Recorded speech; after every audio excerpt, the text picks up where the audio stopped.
The Accidental Guru, which is you, where I find inspiring people from all around the world with great positive stories that can bring out the guru in all of us. I have here Nelli Davis on the other side, which has a story you couldn't write a movie about. Well, they probably will after this. Nelli Davis, g'day, mate. Thanks for joining me. Hey, what's up, Jake? Good to be here, man. Yeah, thanks so much, mate. And I know it's not always easy because we've got to check our egos at the front door and tell the truth, and that's what you're sharing with us. Thank you. So I'm just going to go straight into it. Nelli, can you kick off with your story, please, mate? When I was 10 years old, my father killed my mother. This was after 10 years of a very domestic, violent relationship. My father was 16 when my mom was 15 when he had me. So my mom was 25 and my dad was 26 when he murdered her. Wow. Okay. That's not normally how you'd hear it start, but that's unbelievable. Where to from there? I mean, what happens to you from there? I'm the oldest of three. I got a younger brother and a younger sister. My sister was 6. My brother was 3. And my grandparents adopted us. Actually, my grandparents are the ones that found my mother, the one saving grace. My father killed my mother when I was in school. He walked me to the bus stop to make sure that I got to school that day.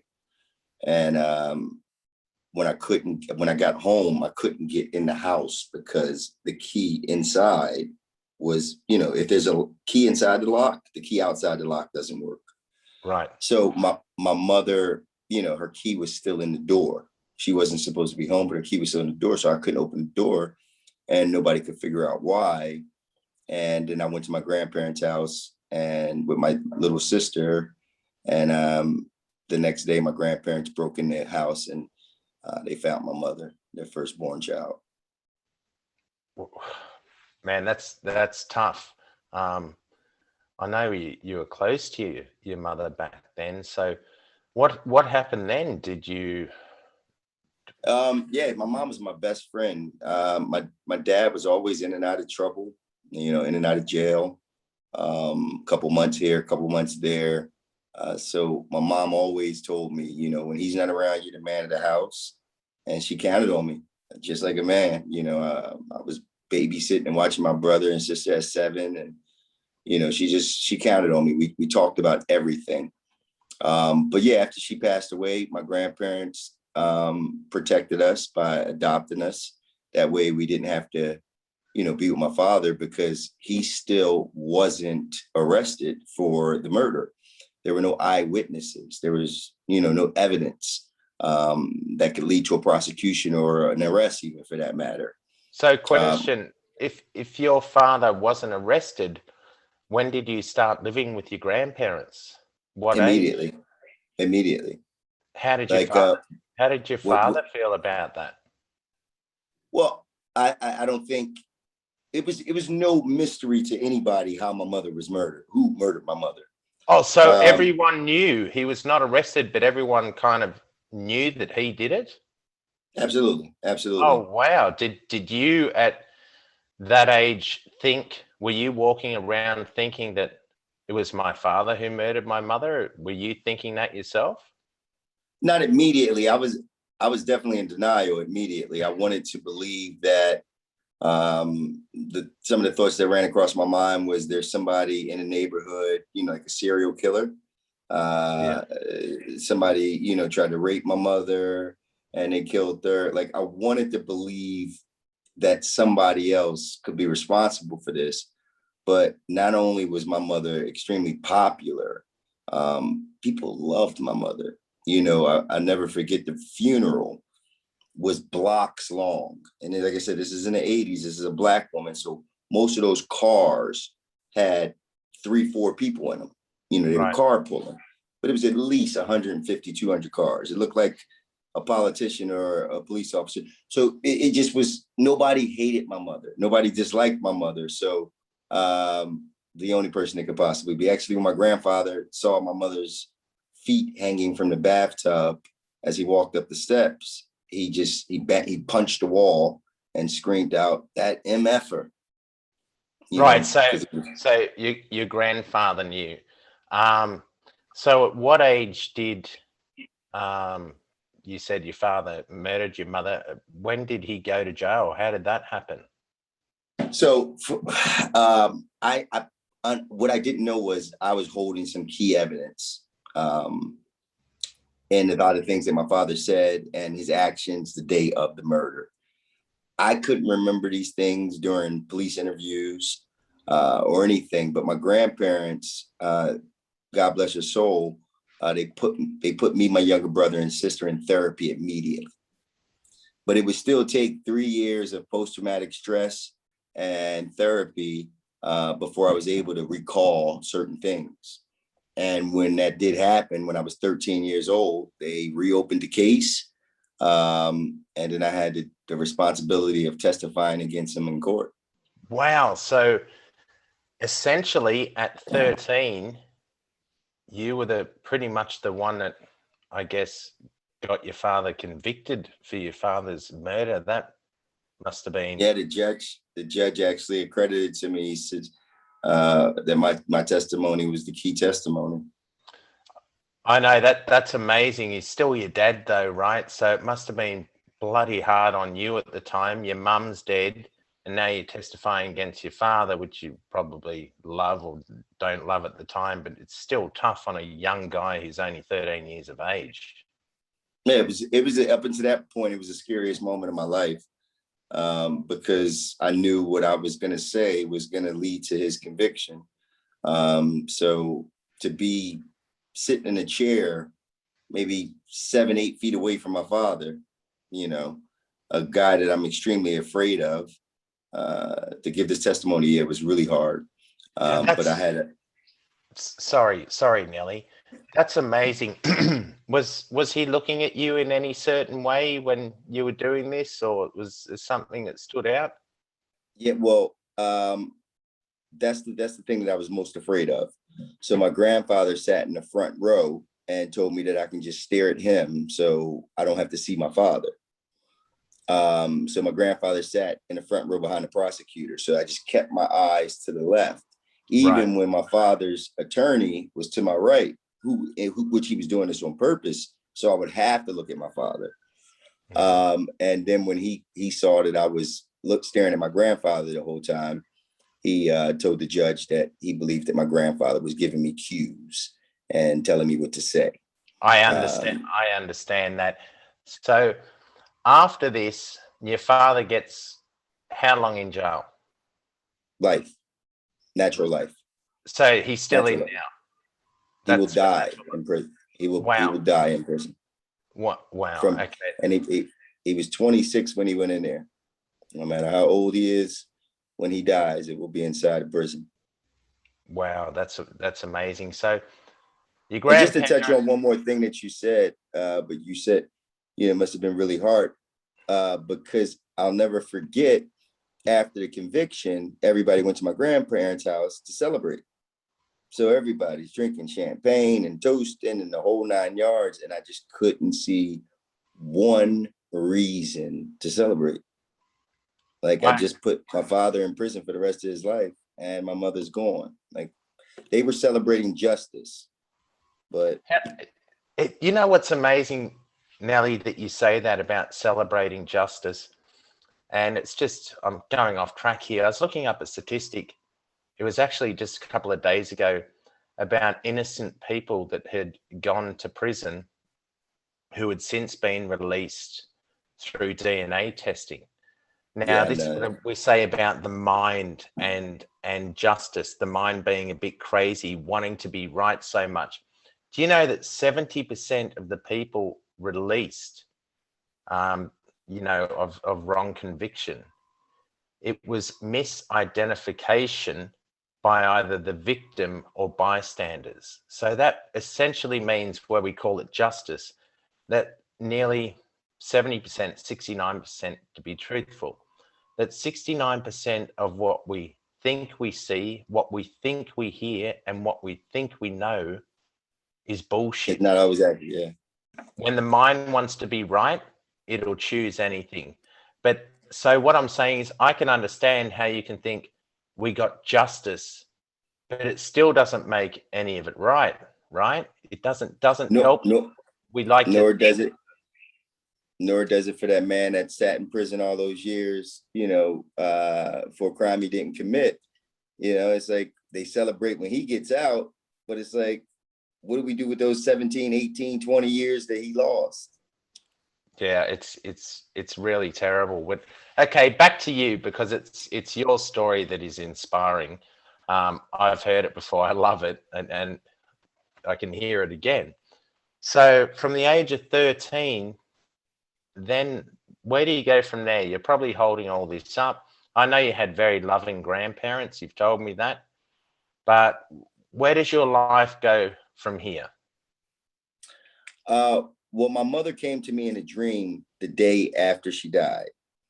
And dream was so real that, I knew it was my mother.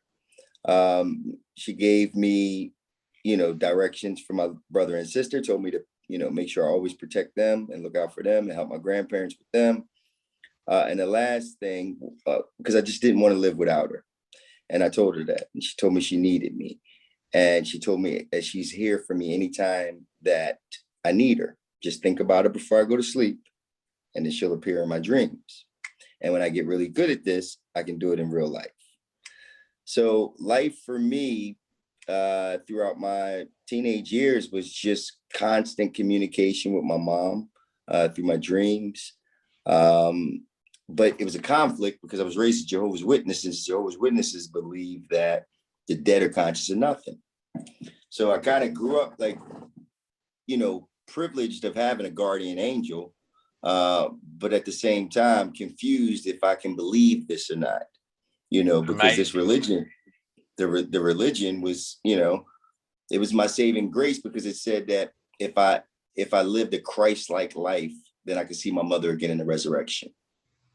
I don't even know what So that means anymore. but if you live like Jesus Christ, and help and love, and then you'll have eternal life, and you'll see your loved ones when they're resurrected. I want to get to this. You didn't live like Jesus Christ, though. Not exactly. I didn't Come on, wash. get to it. Get to it.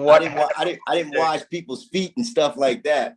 But no, when I turned 17, I was able to. I grew up really strict house. We couldn't do much, and I always had to watch my brother and sister, so I didn't have much of a social life, sports and things of that nature. But when I was 17, my grandmother let me stay out and past 12 o'clock, because it was New Year's Eve, and I smoked weed for the first time. And when I smoked it, I had no idea that my parents smoked weed, but my mom was 25 when she died. My dad was 26. It makes sense. Every time they smoked weed, they would light incense. So that's what I was always familiar with, the smell of incense. But when I smoked this weed for the first time, it was a feeling that I remembered from childhood. And it brought back, I know it this brought back, smell. it brought back all this nostalgia. It brought back happiness. I'm giggling. I'm thinking about my mom. And I'm like, man, I love this. I'm gonna smoke it all the time. If it make me feel like this, I'm gonna smoke it all the time. But I've always hung out. Like another thing you asked me about how things were in Philly, the racial divide. I went to all white schools since I was in the first grade. So I had a lot of white friends who had a lot more money than I did, who couldn't get the weed for the same prices I could get it for. So I figured I'm gonna just sell it to them so I can smoke for free and make a couple bucks.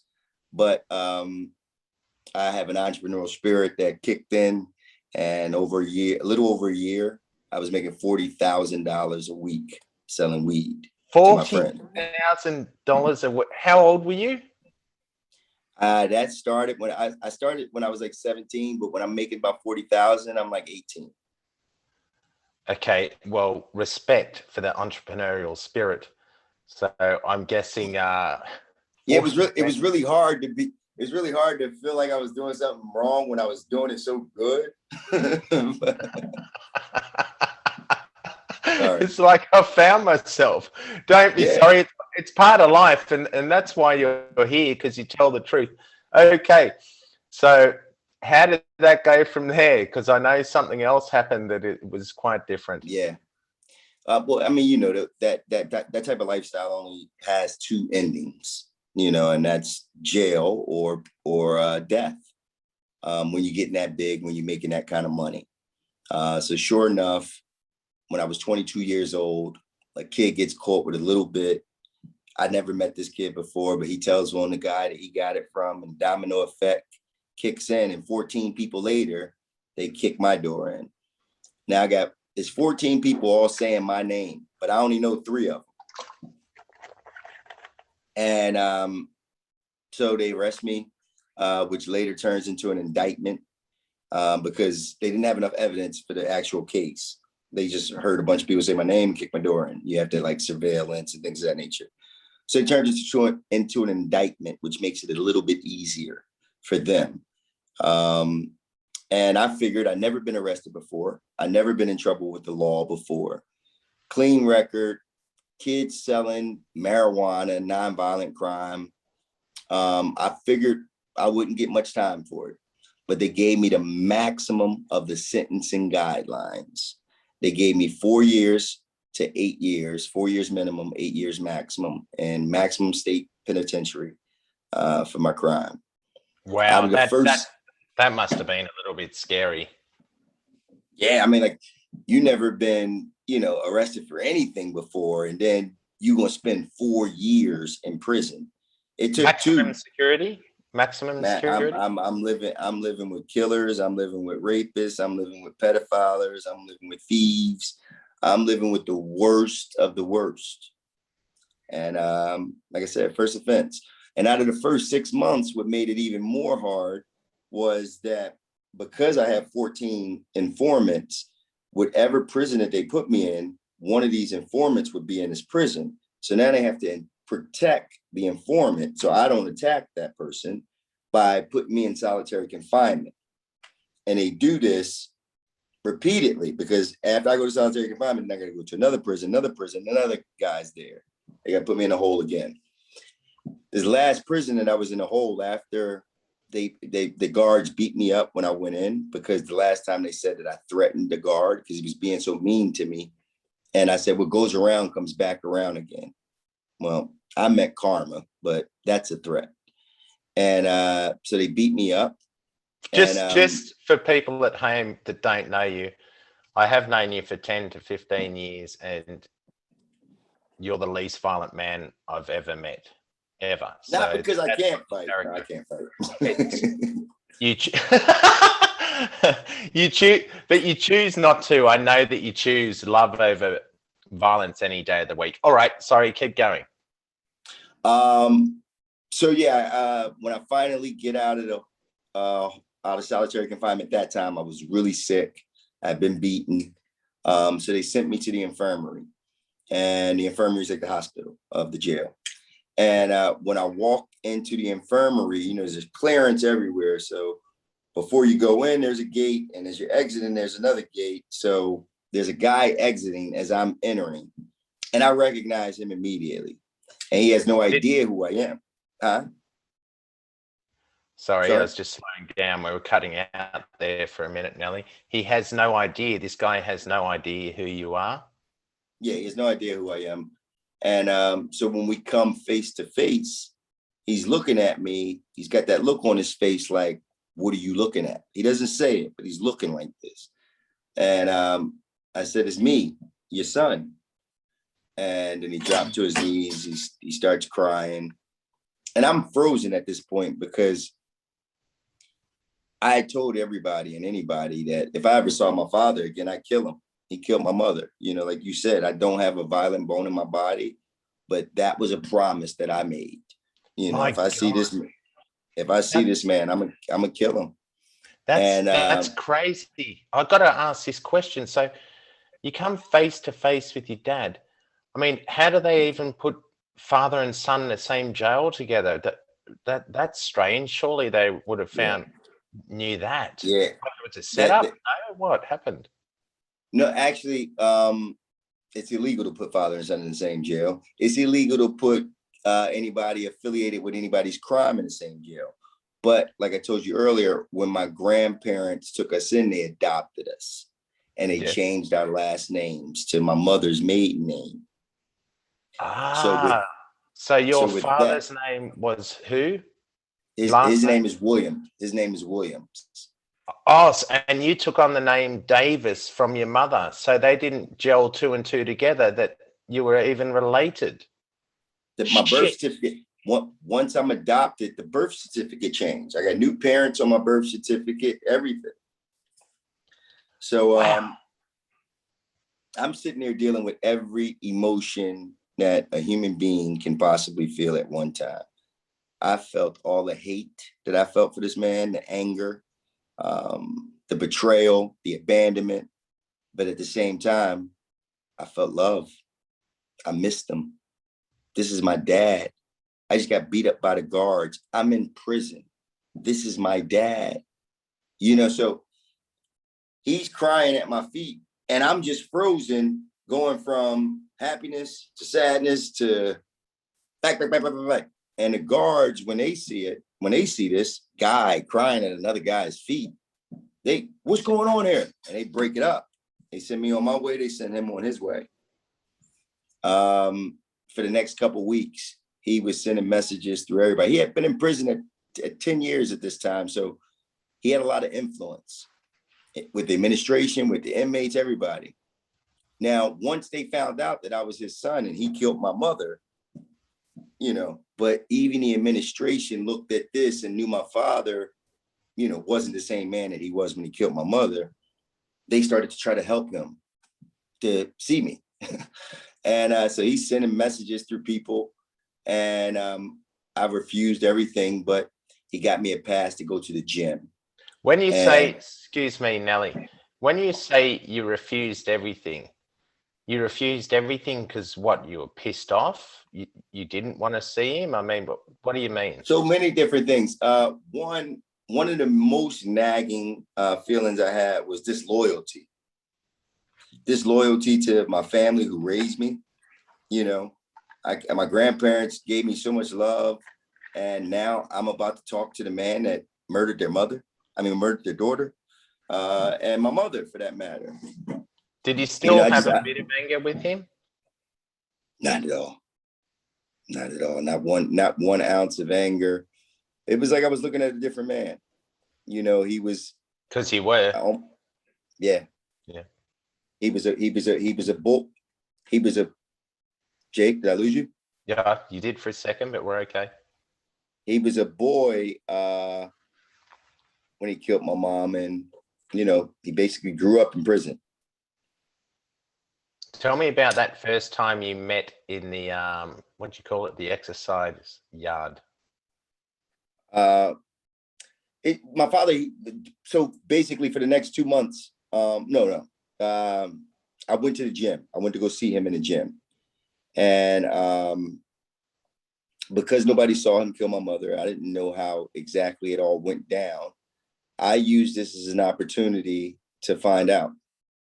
I wanted to know everything. So when I sat down, he started to try to reminisce about my childhood and how I used to treat my brother and sister and protective and blah, blah. And I said, I just want to know how you killed my mom. And he didn't expect that. He wasn't ready for it, but he knew I wasn't budging. So he told me how he did it. And then right after he told me, I still had doubts. I told him to show me. And he showed me. And by the time he finished showing me, I had a face full of tears. He had a face full of tears. I walked away and he called out to me. He says, Nell, I love you. And I turned around. I don't even think. I just react. And I just said, I love you too.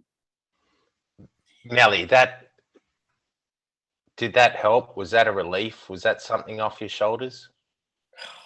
Yeah, it was ultimate. It was ultimate closure. It was ultimate.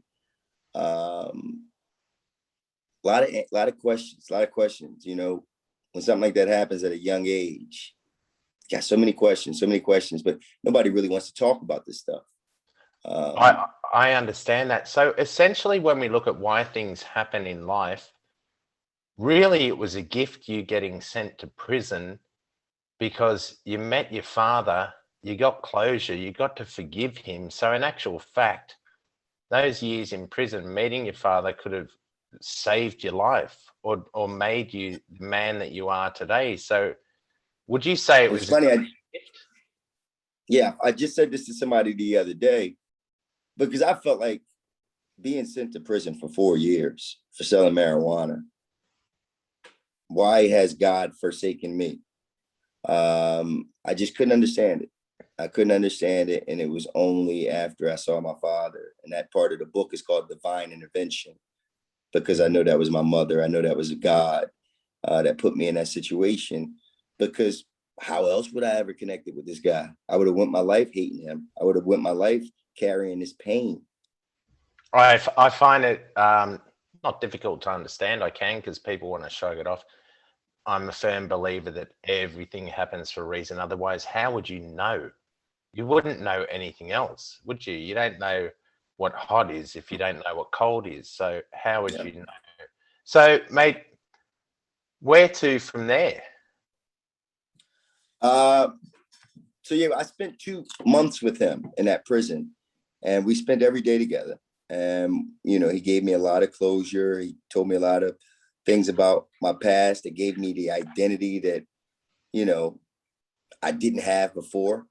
And then one morning they wake me up 4:30 in the morning. They ship me to another prison. I never see the guy again. That's it. Okay. So this is where it gets good, though, where I think it does. And this is where you went through a lot of adversity in your life. I mean, we all have. You've just gone through it in a different scale. So what I loved about you, and when I first met you, is that you never considered yourself as on the back foot. You never mentioned anything or let who you are stop you from being anyone you decide. You've traveled around the world. You've tried your hand at stand-up comedy, a million different things. You've just jumped in the deep end. Now, a lot of people will go into a shell when this happens, but you've always told your truth, and you've always behaved in a manner like, if someone doesn't like me, well, fuck it. I'm just going to be truthful, so you're not left guessing. That's what's inspired me about you. So how has life essentially turned out for you now? That's what I want to know, and I guess the people at home do.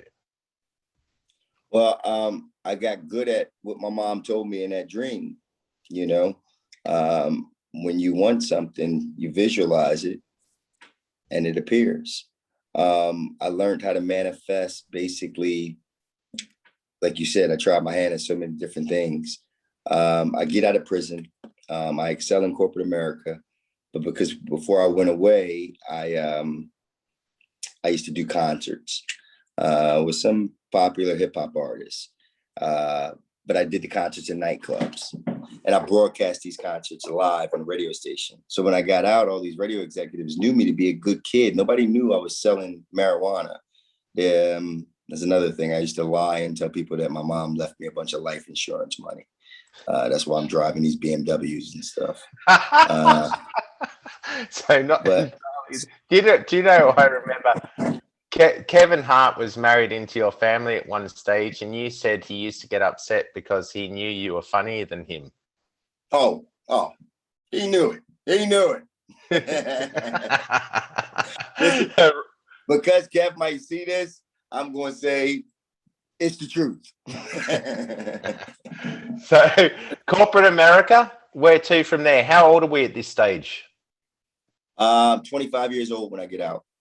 Right. Same age my mom was when she passed. Did you find it challenging having a criminal record or whatever the hell in getting into corporate America? Absolutely not. I was asked that question. I don't know. In America, we have a box to check. It says, "Have you ever been convicted of a crime before?" Now, I've never had a problem, but when I would see that box, I would always get nervous. And I knew that I had the skills to do the job. So if they just meet me, everything will be good. And I always got that first interview. And once I got that interview and people actually heard who I am, the story, and, you know, even the blessing behind prison, there was never a question. It's never been held against me. But and I didn't fear it when I was in prison either. People always said, you know, you're going to be a convict, you'll have a record. And, you know, I just knew that would never stop me. Yeah, because you didn't, and this is the thing which we don't realize, you didn't give much thought to what you didn't want. It's insane to think about what you don't want because you become it, right? Or you draw that closer to yourself. And I love what you said. Same way you can manifest success, you can manifest your failures too. Absolutely. Well, that becomes your reality in your life movie. But what I love that you said before, Nelly, was about who you were or who your father was then, or even you or anyone else listening, is not who you are today. Because I was talking to someone recently about how reincarnation happens every day of your life. Every night you go to sleep, and every morning you wake up different. You've gotten older, and what you thought you were right about yesterday, this morning you might wake up and go, I was so wrong about that argument. I must apologize, because what I thought I was right about is totally opposite. And then if you do that in one day and change your mind about something that you're so right about, what happens in 365 days? What happens in 10 years, which is 3,650 days?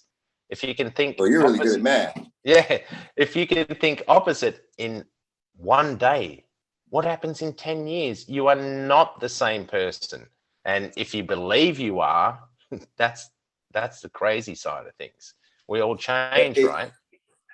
I want to piggyback on that, what you just said there, because I always tell people it was around when I was 26, 27 that I stopped saying this, but I would always claim who I was. Whether it be a person that's always on time or whatever. Hey, that's just who I am. I've always been like this. You can ask my brother, ask Jake. Jake known me for all this time. Anybody will tell you, this is who I am. And I realized at that point when I was like 27, and I heard myself say this, and I was already starting to see, like, because I went from selling marijuana to prison to now I'm in corporate America. And I overheard myself say that. And I said to myself, why would I ever label myself anything? Anything. You know what I mean? Because as soon as I put myself in that box, then I can't. So to piggyback your point, yes, we change every single day. Now, when you make a concerted effort, like you just said, we're talking about drastic change, but it all starts up here. Our reality is up here. So it all starts with that thought process. The thought process of when I was a kid, I knew I didn't want to live around the surroundings that I lived around. I knew I wanted better. So I started hanging out with people in different neighborhoods and different lifestyles, and then it opened my perspective. Now I can visualize and imagine different things, and it just keeps going from there. That is the main thing. When my mom told me that I can visualize it and make it happen in that dream, first it was just about seeing her, but then it became about life. I would drive past houses. Man, I would love to live in a house like that. A year or two later, without any step towards step, make it happen. It's like, wait, I remember 2 years ago, I was saying I wanted to live in this house. And you got there. I love that. You know what you say about dream and daring to dream, Nelly. People don't realize, but the only difference between a dream and what we call reality is remembering, right? Because in a dream, you can smell, you can see, you can hear, you can taste, you can feel pain. You can even fly. None of these things do you do with your physical eyes, ears, mouth, nose, right? And then you wake up in the morning and you go, it was just a dream. Now, the only reason it was just a dream is because you can't remember anything else. But what we call reality here is no different to a dream. The only difference is we can remember yesterday, the day before that, the day before that. But if we hold on to that and carry a shit or negative or something, a thought, it just continues on to the next day, doesn't it? It just becomes a big snowball effect that never changes. And the memory is basically a lie because it doesn't exist anymore, right? Absolutely. Absolutely. But when you first started to speak, when you were saying that, we can take this dream, we can take this thought, that's why I named the book Dream Awake. I For love it. just that reason. For just that reason. Like you say, oh, it was just a dream. It was just a dream. Keep living that dream. Keep living it when those eyes, they wake up, open up. Keep living it with full confidence that if you saw it all in your head, it's possible. If you can't imagine it in your head, the odds of Then it you can happening, create it. Then you can create it in real life. If you can imagine in real head, you can create it in real life. you have to. And that's another thing I say. If you can't close your eyes and picture it and imagining it happening, don't expect it to happen in your physical life. You have to be able to. Imagination, we know, creates everything. Now, you have since written a book, Dream Awake, which is terrific, about your experiences, and it's all about, well, again, we said not ego, and you are about helping other people. But what I love through your life and where you've been, and what's great is we're not talking about how great you are in a sense of all the things you've done, but all the things that you've overcome. And you're a perfect example to anyone that this can be done. Anyone, an absolute example. What are you doing now? This is one of my favorite parts. Right now, actively, we're about to release the book. We're trying to option it for a television series as well, which I think will go very well. On top of that, I teach and help other people how to recognize the greatness in themselves by my retreats. I have retreats that I do all around the world called the 7 Wonders of You. Love it. People are chasing this beautiful place, this beautiful island, and they'll spend their whole life savings to get to one of the wonders of the world and don't ever take the time to appreciate how wonderful they are. So we take a 7-step program and we take them to an island, sometimes a faraway land that they've never been to before. And we create a new reality for them and then train them how to love themselves.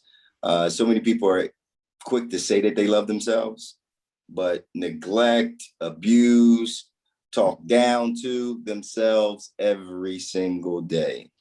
And through exercise and breath work and adventure, we show them how to love themselves with the 7 Wonders of You. And a lot of these people, they're from domestic violence, right? Or being abused, well, right? I work with, my clients are very, I work with basically the top 1%. I've trained royalty physically. I've trained royalty, some of the biggest, CEOs. So I actually designed a retreat for them initially, right?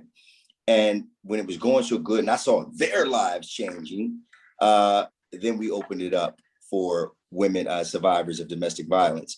And what we do with that situation is basically my clients, they donate to the next retreat. So this is all taken care of through my clients. And these women are able to bring their children. And because that's another thing, people, when we talk about domestic violence and abuse and things of that nature, we just talk about the victim and the assailant. But we always forget about that other victim, that child that saw it, that absorbed it, that thinks that this is the way we're supposed to live, that continues that cycle of abuse and trauma. So when we're able to work with the kids, it's the best part because we got them at the jump start. And now we got Lululemon sponsoring me, and we're going to do a huge event at a women's shelter that I support here in Miami called Lotus House. So that's coming up on Mother's Day. Man, that's terrific. How good is that? So all these things that have happened to you, you're able to share now.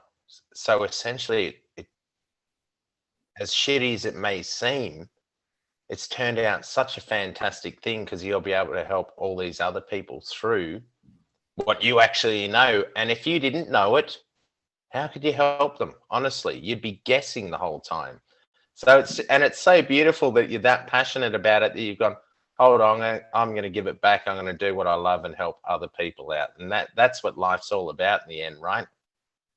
I realized it when I first became like a coach, a fitness coach, that it's no greater job than changing somebody else's lives, and they appreciate it. Like, what more reward do you get?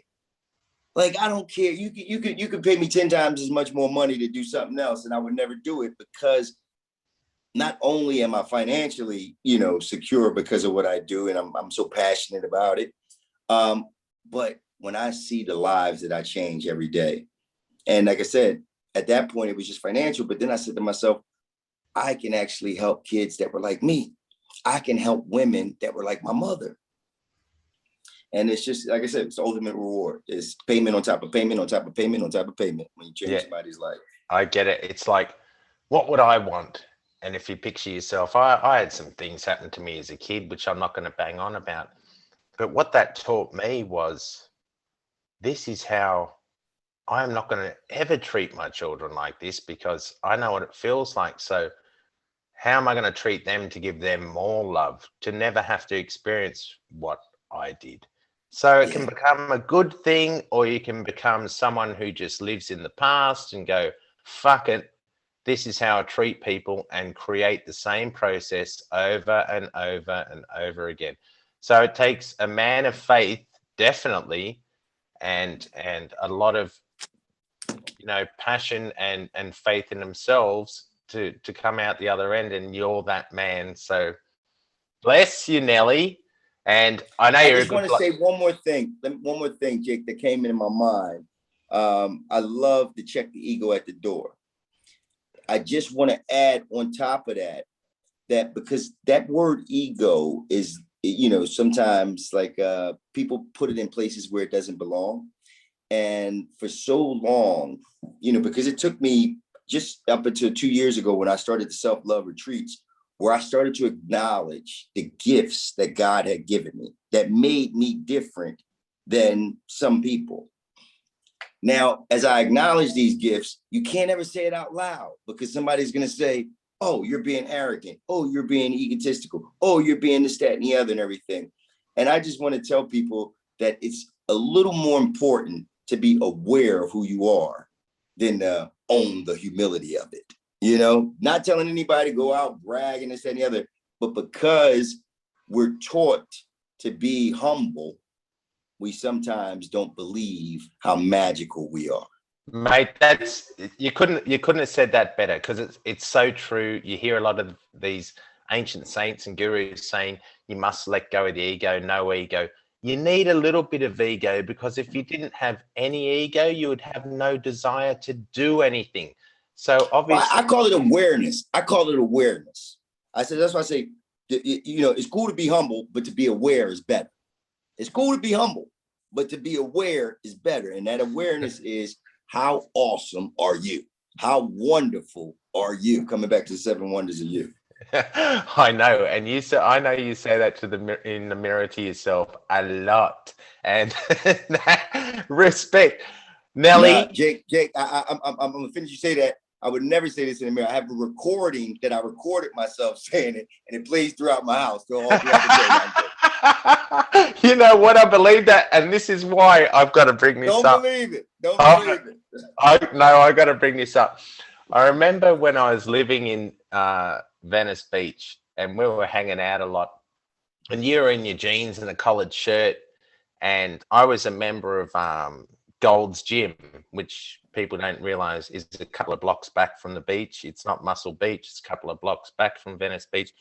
And I was a member, and I said, I'm going to the gym, do you want to come? And you're like, I don't have my training clothes. I'm like, I'll get you in for free. You're like, you know what, fuck it, man, I'll come with you. So you come in, and I look over at you. You're in your jeans. You had a collared shirt on. You had taken your collared shirt off.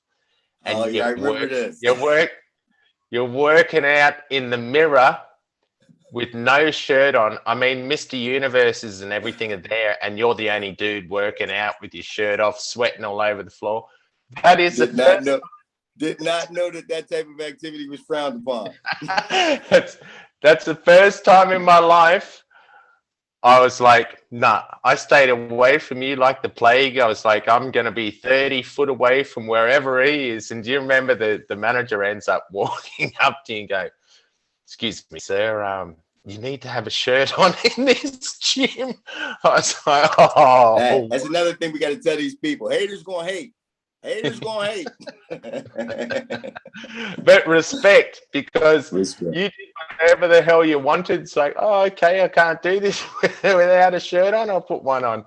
But My Nelli, grandma always told me, don't ask permission, ask forgiveness. okay, there we go.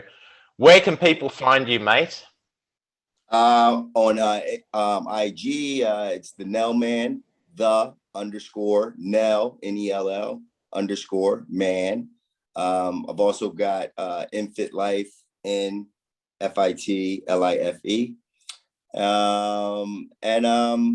Soon, you guys, this summer, you guys will be reading a book. So just keep a lookout for Dream Awake, and I'll be here. I look forward to seeing your movie. That's going to be a cracker. Well, remember I said series, because it goes on and on. We want this to be a mini series. I want you to see this every week, baby. Oh, wow, that's a lot of love. Brother, thank you so much for joining me. No, actually, thank you so much for giving me the opportunity to talk to your people. Hopefully something that I said, whether it be forgiveness, whether it be believing in yourself, whether it be dreaming awake, resonated with somebody out there, because every word I said, I meant it from the heart. And it was an absolute pleasure to do this with you, brother. Thank you, my man. And that's it from us. Thank you to Nelli Davis, and thank you for being the accidental guru, which is you, Nelli Davis. Love you. Cheerio, everyone. Thank you.